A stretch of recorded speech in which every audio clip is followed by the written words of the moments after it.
Her highly original works, which blend science and spirituality, are like no other books you will ever read about the importance of these two connective tissues meeting each other so that we understand our purpose. Diana, in her many books, The Global Forest, which is really a book about prayer, and you can take this with you into the forest. Her book, The Sweetness of the Simple Life, a series of extraordinary treatments and remedies that each one of us can take on a daily basis to keep our bodies healthy and our minds clear. Her many other accomplished books, 7 in total, as well as The Call of the Forest, the wisdom of the forgotten wisdom of trees. And her newest book, which is her most precious, and she has been writing her whole life, To Speak for the Trees.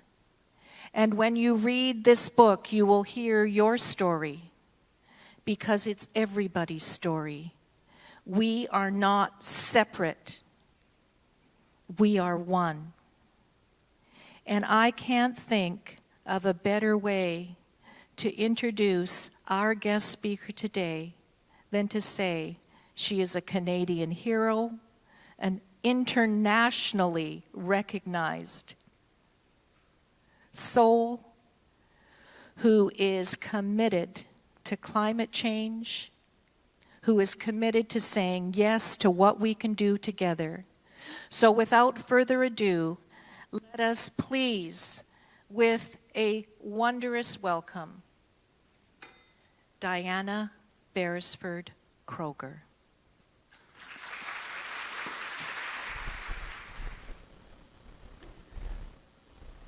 I'm going to tell you a story about something that happened to me as a child, and I've never spoken about it before.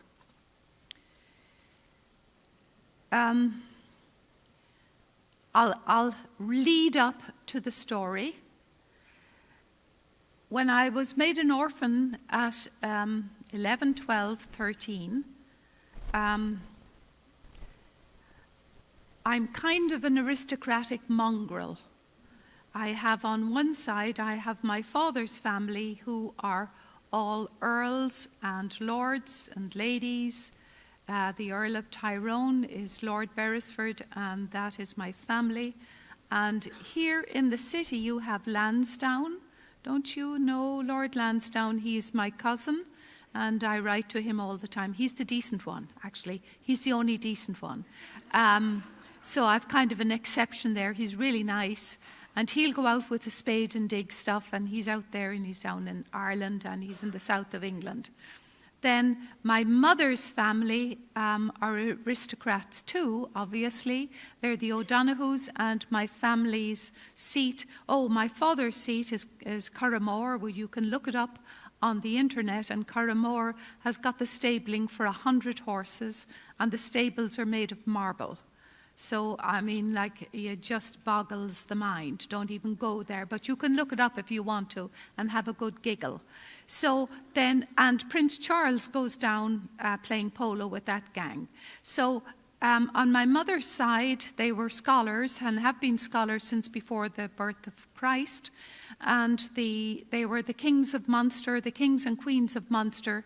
Munster in the south of Ireland on Coigamuna, for those of you who know Ireland, that is the southern area of Ireland, and their castle was the Castle of Ross.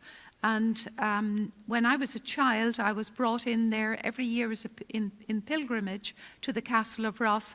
Now, don't get any fancy ideas about the Castle of Ross, because it was just one big corner, just like a corner there. The roof had been taken off the castle, and in the corner, in the stone corner, there was a sow and all of her bonnets fenced in. So we're not talking any great shakes here. But because of the Celtic tiger decided that the people of the Castle of Ross should be rebuilt, and the whole place was actually rebuilt.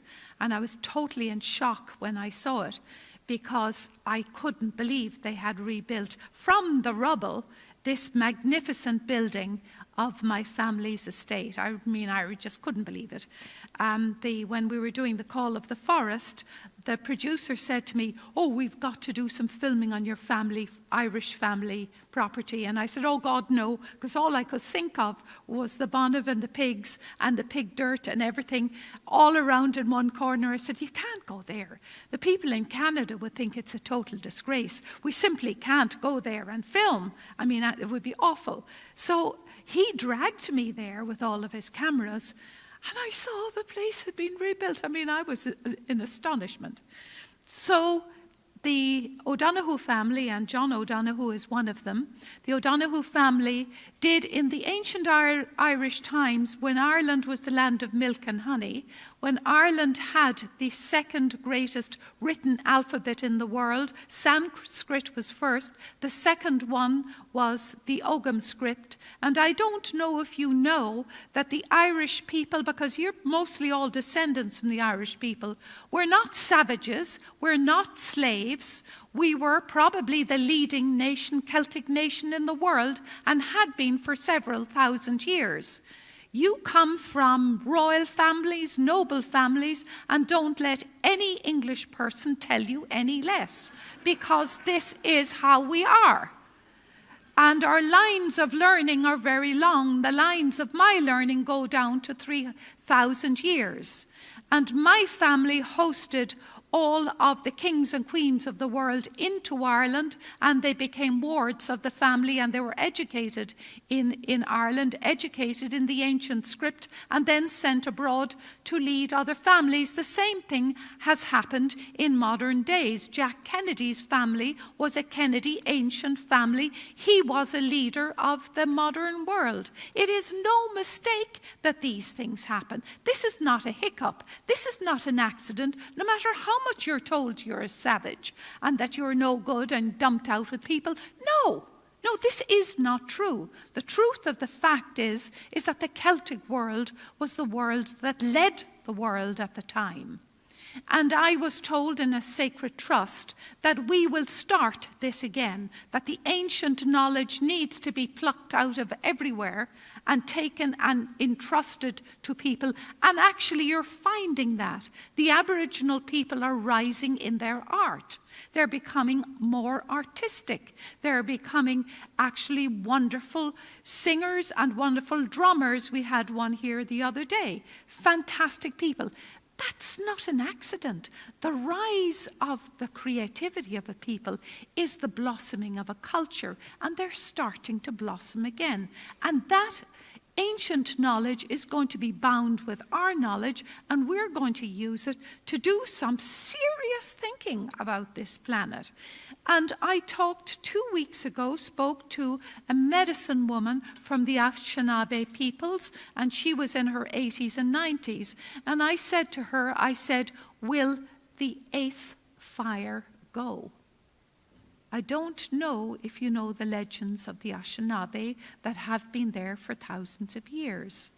The legends are that we are in the 7th fire, the time of the 7th fire, and that we have a direction to go. We have a moral compass towards nature, towards the being kind to nature, all the animals in nature.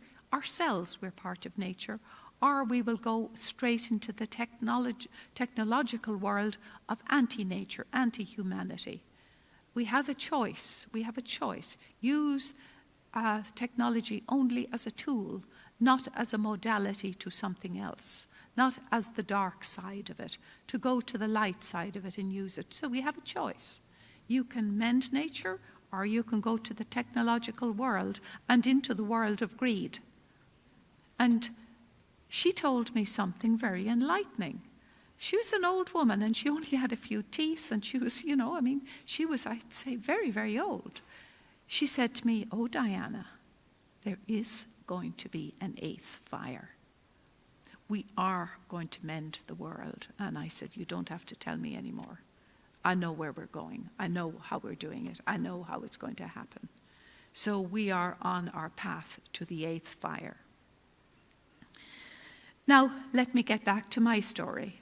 So I was made an orphan, and in Ireland, a very unusual thing happened. I was brought in front of a judge, and I was supposed to be put into a residential school. The English don't change their attitude, colonial attitude, to anybody. The Irish had residential schools. Believe you me, and the word rape did happen there. And the word rape happened to many people, boys and girls. And now they're digging up the babies around some of these places and finding that they were dumped into the ground. And now there is a great disgrace going on in Ireland about this. I was supposed to go into one of those schools. But the judge called me into his chambers, and I was just a little girl at the time, wearing my uniform and my uniform hat, which I hated, because the men going into the judge's chambers didn't have to wear a hat. All the women had to wear a hat or a veil on their heads. Think about that. And I was like Greta Thunberg. I was just a miserable kid going in there with a sour face to the judge. And he had his gavel in front of his desk. He had a huge, huge desk. I could draw the place. It's etched in my mind. And he banged the gavel in front of me, and he said, "Well, I'm afraid of you." He was a big man. He said, "I'm afraid of you." And I said, "Why would you be afraid of me?" And he said, "I'm afraid of your family." And I knew darn well what he was talking about. Not my mother's family, the O'Donohues, John O'Donohue's crowd, not all of my crowd. My father's crowd. They are a nasty bunch of people, really. I mean, they've been described, my uncle has been, not the uncle who looked after me, as described as the rudest man in Ireland, and that's in a book. And he didn't say no to that, because he was the rudest man in Ireland. He was an appalling character. So anyway, he said, "I'm afraid that they're going to go after me, and I'll lose my job. I will lose my judgeship." Well, the appointment of judgeships at the time came from England, came from the MPs, came from the House of Lords. And my family made up almost half of the House of Lords. So what would they say if the orphan child of that family, and I was a girl, so I could be thrown out. It didn't matter because I was a girl. If I was a boy, it would be something different. I'd have been looked after. But as a girl, I was just out the door. So there I was in front of him, and he said, "I'm afraid I'll lose my job." Then I started thinking about this, and I thought, yeah, there was a very high chance that they'd come after him, and let alone would he lose his job. He would be almost strung up by these people. So he said, "Well, what will we do with you?" Well, I didn't know. And he said, "Would you go to your uncle?" And my uncle, now think about this. You adults, you kids don't even know about this stuff. An orphan, 12-year-old girl put into the hands of a single bachelor man who had never married. Think about that happening today. Do you think it would happen today? No, that wouldn't happen today. So I said, "Yes, put me on. And my uncle was an athlete. You know Wayne Gretzky, your hockey player? Well, my uncle was called Rocky Donoghue. He would be equivalent to Wayne Gretzky. So he was a wild, mad athlete. And he was a long-distance runner, a long-distance swimmer, but he was a fantastic hurler, and he was capped for all Ireland with gold caps 3 times. He was a fabulous man. But in the house, he was a bibliophile. Oh, my God. I lived with books. I ate books. I swam in books. We had books on one side of the fire, books on one side of the bed. He would read books to me at night. He would read and read and read to me, and I would read to him. That was my education, the beginning of my education. Then the next part of my education went down to the valley of Lisheens that I told you, and above that was the valley of Loch high up in the mountains, and below that was Ogham.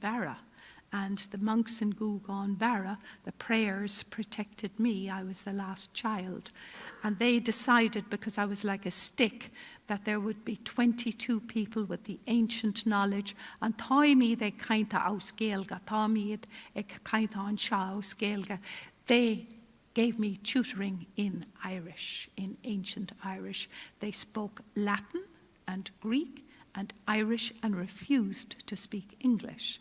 These were called Irishans, 20 of them, and 22 of them, and they came together, and I was taught all the old laws, the laws of telepathy, the laws of running a string, the laws of medicine, the laws of the medicine of plants, the laws of all of the universal consciousness of uncunous silence, quietness into the heart, the Celtic triad of body, mind, and soul. And when I am around animals, I will only speak to them in Gaelic, because the softness of Gaelic will run into the animals, and the horses will become quiet, and the dogs become quiet. And there are some people here, I have some friends here, who will say that I speak Aus Gaeilge, Dun Madre, to the dogs and to the cats, because that is what they hear in their heart. I was taught all of those old things. I even call my fish in my water garden, I call them in Gaelic. I talk to every one of those creatures Aus Gaeilge, in Gaelic, in Irish. So I was taught all of those things. I was taught the medicines of the plants, the medicines. And then I was taught the laws of the trees, where the trees were taken up as stalwarts of the ancient world. And in the time of Christ, when Christ was born in Bethlehem, there was a protective laws on the trees that were there for the protection of the forests in a greater way than anything we ever think of now. And in the time of Christ, we called these sacred trees that held the medicine, the treasury load of medicine for all of the people of the Celtic world. We called them Anhuile, and sacred trees. And the Aboriginal people here had the same thing. The Indian continent had the same thing. China had the same thing. Today, in the Shinto culture of Japan, they do the same thing of the sacred respect for the trees. They didn't know it then. They didn't know it then at the time of Christ, that the genome of a tree is almost identical to your genome. The only difference between a tree and you are two base compounds, and the two base compounds are almost identical to one another. And what a tree does is a tree farms the sun. The tree uses quantum mechanics. We know that now for the last 5 years, a quantum structure in physics. It takes the photons from the sun, and it takes the photons in a form of energy to burst carbon dioxide apart into oxygen and into carbon, and carbon goes bounding into the body of the tree. How does a tree grow? A tree only grows by carbon sucked out of the atmosphere, out of carbon dioxide into the body, and it grows great and big. You have the trees outside here. You have the last 5% of virgin forest left. You have it here. You've walked by it. You've walked by the presence of those trees. You've walked by the science of those trees. You've walked by the sacred aspect of those trees. And because they're so big, you never noticed. In the world of science, we look at very small things for looking at cancer tissue, and we have tried to look at very large things. We don't understand very large things. We do not understand today the physics of how water runs from the ground up to the top of the tree. There is nobody in any university, in any teaching institution, anywhere across the world understands the physics of that. Nobody, not even me. I can put a few ideas out there for you, and they would have to be tested, and I would have to have maybe 50 million in my hand to do the testing of it, but nobody understands that, and we're cutting them down. 60% of all of our medicines come from trees. That's why the ancient people held them as being sacred. That is why. And the forests here are connected to the oceans. The Acer macrophyllum that you're going to find in banyan and that you're going to find in the video that I did yesterday, the Acer macrophyllum is a monster leaf, a huge leaf of the maple family. You have got that native species here. That leaf falls down on the ground now. It's falling down on the ground. It carries an acid with it. That acid is called fulvic and humic acid, carries that, grabs all the iron off the land here, goes out into the ocean, and it triggers growth in the ocean. That is the trigger system for the foundation of the ocean. That's how come you have whales here. That's how come you have fishing here. You look at the tree, and if you've got good trees, you know you have a good ocean. We never knew that. We didn't know. And actually, some scientists still don't know. And some scientists, you want to hit them over the head with a 2x4 to get it into their heads, because they can't even grasp the reality of that. But that's a fact for you. So what I say is, I have to have a drink. And it's not whiskey either, if you think it is.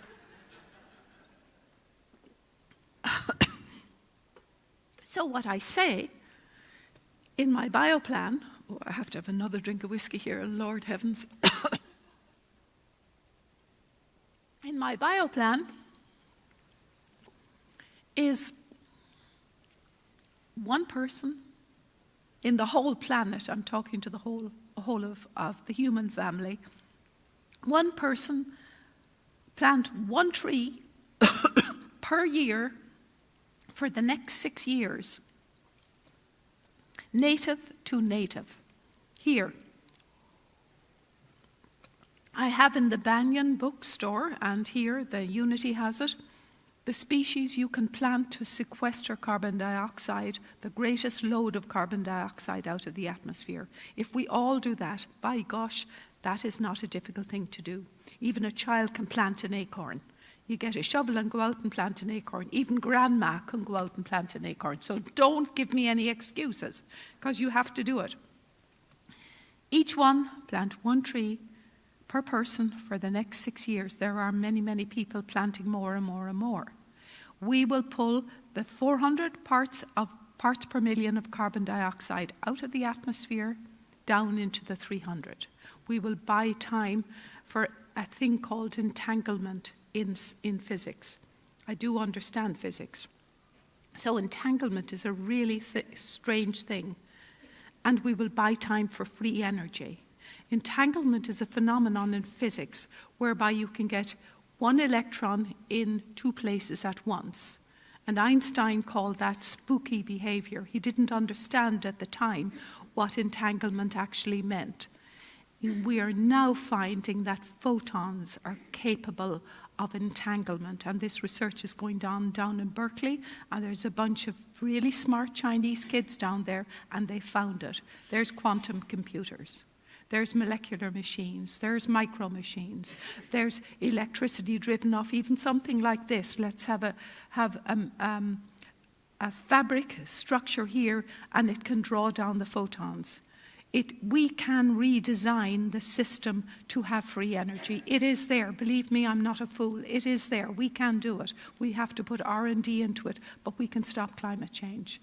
So in the meantime, it will be very exciting for all of us to be able to do that and to participate in it, because we need everybody. We need everybody involved in this one. Yeah, we can do it, and it's fantastic what we're going to be able to come up with. So that is kind of the load I'm giving to you, and then I am going back to what happened to me as a child. I was given into the hands of my uncle. Uncle Pat was his name. And he was a grumpy old bachelor, really. Even though he was an absolute fantastic athlete, he was a marvelous athlete. And so every night was my education. I'd sit on one side of the fire and he'd read, and sit on the other side. We had poetry, Gaelic, languages between us, and all kinds of things we discussed between us. But when I was 13 years of age, I said to him, "Is there a God?" He said to me, "Diana, there is a God." And I said, "Prove it to me." Like, I was 13. You know, you got to see something like a God walking up the road, and he's got to have a walking stick, or he's saying hello, or he's driving a car. Bring him up to me. I'm 13. I need to see God. Like, so anyway, we between us made a bond. And he swore to me, he said, "If I die first, I will come back to you and tell you if there is a God. If you die first, you have to come back and tell me whether there is or is not a God." Well, time went on. I studied in the States, and then I came up into Canada, and I studied some more here and started doing all kinds of interesting research. Open heart surgery and God knows what, and tissue transplanting and God knows what, and artificial blood and God knows what. So I was very busy in my life. And one Thursday night, I knew my uncle had not been well in Ireland. He stayed in Ireland. I knew he had not been well, and I had sent a friend of mine called Frank. He was a surgeon, and I knew he needed a small bit of surgery done on his abdomen. My uncle did. So Frank did the surgery, and I knew Frank was a very good surgeon. And so it's just an opening and a tie-off, and, you know, it was a very small hernia. He had a groin hernia, which is very common in men. Men do get that, and sometimes one on one side, sometimes one on the other side. But he had just one tiny little piece. I mean, it was only about 3 inches. That incision really was no great deal, you know. I know the men are quivering when these things are done and you're shaking in your boots, but it's just a cut, and then run sutures under it, and it's, you know, you do just a double layer, and it's like having a tooth out. So, I mean, you know, women know about this stuff. So Thursday night came, and I was asleep in bed, and my husband, who was my fantastic husband, Christian, was next to me, snoring very loudly. He says I snore, and I say he snore, but there you go. Anyway, and in the middle of the night I had a dream, and I can honestly say I was dreaming about some trivial thing in a dream, but into that dream came this other dream. Bang, into that dream, and it was a live dream. It was a dream that I could draw each portion of that dream. Even now I could do it. And what it was my uncle came into the dream, blocked off the other dreaming, came into this dream, and he had red hair. He had auburn hair. His hair, men have their hair, they recede. His hair wasn't receding. It was just kind of coming out of here. And it was bright and it was gorgeous. And he had lost half a finger in a hurling accident. And his hand was perfect. And his face was young. And he looked absolutely magnificent. And he said to me, "Hello, Diane." He always called me, never Diana, he always called me Diane, you know, with the Irish voice. "Hello, Diane. Sure, 'tis a beautiful morning," in the dream. But I noticed as he turned this way, there was a huge bolus of light behind his shoulder. Light that I understand physics, and I've studied nuclear physics. I cannot describe that light to you, because it was fluorescent, it was phosphorescent, it was changing, it was moving, it was there, but it was a bolus of light standing by itself above his shoulder. And I knew that that was God. I knew that I was not worthy to see the face of God. I knew that I was not holy enough to see the image within that bolus of light, but I knew what it was. And the light stamped behind him was there in the air. And I knew he was coming to say goodbye to me. And I couldn't figure it out because I never got a phone call. Frank never called me. I knew that the surgery had gone okay. I knew that he had got opened and his tie-up was good and it wasn't a whole lot. I knew all of that. And I couldn't figure out And I slept kind of on and off during the night, and in the morning Chris woke up and I was awake already, and I said to Chris, I've had the most peculiar dream. My uncle is dead. And he came to me and I said, I think he's dead and I think God is with him. But I said, we never got a phone call. I didn't know that this was so strange for him. So he said, Diana, we'll call Ireland. We'll call the surgery. We'll call Ireland, call the hospital, which we did. We called, got no answer. And then 2:00 that afternoon, we got a call back. And they told me, the hospital told me, that my uncle had died at the exact time that I dreamt of him coming as a bolus into my life, into the dream. We backtracked the time because the times are different. And what happened to him, my uncle had red hair. He was a red-haired man, not kind of auburn color hair. Those people have difficulty getting rid of anesthetic, which is what I know. They have difficulty getting rid of anesthetic. They must have overpumped him with anesthetic. He never came out of the anesthetic. He never actually came into consciousness. I was then alone, completely alone. I mean, sure, I had my husband, and I lived in the countryside, and there were farmers all around me, and my husband's family, Christian's family, were not very sympathetic with me, and the first phone call I made was to his brother, and I said, my uncle has died, and I'm very upset. But my uncle was my uncle, my mother, my father, my brother, my sister, my cousins, the whole of my family. My uncle represented a whole world to me. And he said, do you think it'll rain tomorrow? And I shut up. And then something very strange happened to me, is that I got stamped. I can only use the word stamped. I can only use the word embossing and stamped. My brain was stamped by that ball of comfort came into me. And that ball of comfort from that light came into me and stamped me for 6 months. And I was able to bear it. I was able to bear his death. He was always with me, always standing with me for 6 months. It was 6 months. I could do the surgery. I could do my work. I did all my important work, all of the stuff on tissue transplanting, all of the artificial blood. I was able to manage. And then one day, 6 months after that, when I felt well, and I didn't feel well, I felt that I had a crutch. That went away, and I was okay. And so that is the story. I've never told that story before. Somewhere, somehow, some people in this audience need to hear that. I don't know why. I have no reason for saying this, but that is my proof of God. That is my proof of God. That was the end of the argument that was between us of the presence of God.